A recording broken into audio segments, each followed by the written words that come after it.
You're probably wondering, is the Capital One Quicksilver card still worth it? In my opinion, I would say absolutely. I mean, I only had one negative experience with the Capital One Quicksilver card, and that is being put into a bucket. And if you want to hear more about that story, stick around and I'll tell you why I feel like I'm in a bucket. Other than that, Capital One, the Quicksilver card, hasn't done anything to steer me away from it. If you're going to sign up for it, if you could use my link below, it helps us out tremendously and I would greatly appreciate it. Let's get into it. In order for my experience to make full sense, you have to understand that the Capital One Quicksilver line has 4 different products. In that Capital One, the Quicksilver card is the one that started my credit journey. I personally have the Secure card, which is the lowest level of the Quicksilver lineup. If you're unfamiliar with Secure cards, it's basically a card that's backed by a cash deposit from the card holder. Simply put, collateral just in case you do not pay the balance. So in other words, I gave Capital One $200 in order to establish my credit, and that $200 is also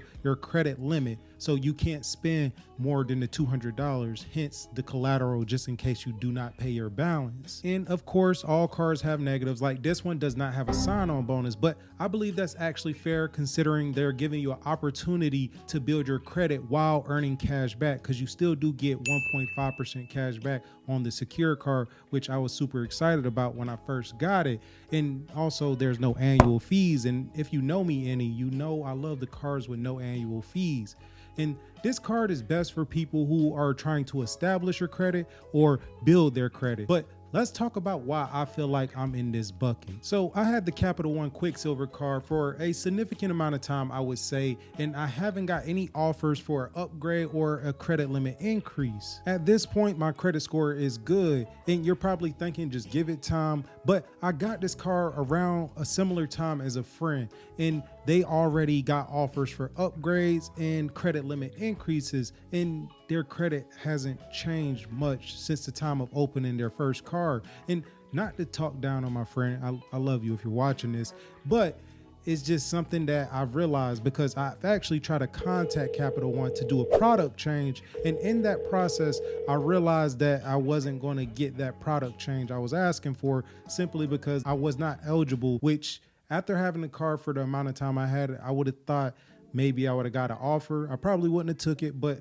just get the offer. You know, sometimes you just want to know. You just want to know if you can. And that's why I believe I'm in a bucket. But if I had to say who the Quicksilver Secure card is for, I would say it's for people who are trying to establish a credit or build their credit. And if you're in one of those boats, this is actually a very good card. And if you're going to get it, if you don't mind, use my link below. I'd appreciate it. But if you have good to excellent credit, Capital One still has you covered. They have 3 other products that caters just to those people. They have the Capital One Quicksilver One card, which I would not suggest anyone to get because it seems very similar to the Secure card, minus you having to make a deposit of $200 in order to get a credit limit. And it does have an annual fee of $39, which, if you know me any, I'm not a fan of the annual fees. Honestly, as far as the Quicksilver One card go, I would honestly say avoid this one at all costs. And this is not financial advice. This is just my opinion because it does have an annual fee and it seems as if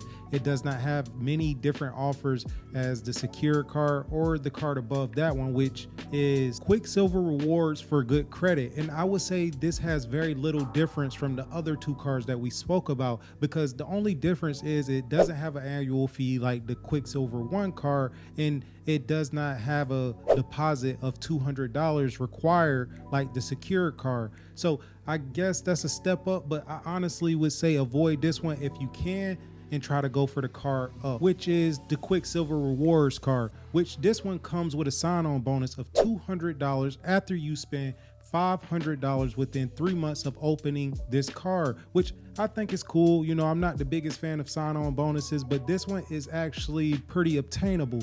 It's not as hard to hit as some of these sign-on bonuses that we see out there. It's not that much of a difference between the other cards other than the fact that you do get a sign-on bonus, which is great because it does have a lot of value in it if you do hit that sign-on bonus naturally without spending outside of your nature or spending on things you necessarily wouldn't spend on in order to hit that sign-on bonus, then that is actually a plus. Once again, this is not financial advice, but just my opinion. I would say only focus on the Quicksilver Secure card and the Quicksilver Rewards card, and just drop the Quicksilver Rewards for Good credit card and the Quicksilver One card. And here's why I say that. If you're trying to establish credit or build your credit, then I would say, of course, go for the Secure card, considering it can help with both those things with a deposit of $200 and you using the card responsibly. But say your credit is already very established and is sitting in that excellent range, you could then go for the Quicksilver Rewards card, where you have potential to get an extra $200 after hitting the required spend. And of course, I know everybody's going to have their opinions, and I actually want to hear them. If you can comment below and tell me what you think. I think that if you're going to focus on the Quicksilver lineup, those two cards should be probably the forefront, considering I feel like they have some kind of value. And I'm definitely not going to advise you to get a card with an annual fee. At least I'm not. Personally, with my overall experience with the Capital One Quicksilver Secure card, I would say even though I am in a bucket, I still very much appreciate Capital One for the opportunity to establish my credit and build it up to what it is today. And for anyone out there that's kind of on the edge, like, should I get it? I would highly advise it. Like I said, this is not financial advice, but it's just strongly my opinion. I think Capital One is a good company, and use your credit cards responsibly, making sure you're paying them off in full every month, and don't use them irresponsibly. But with that being said, I'll see y'all on the next one.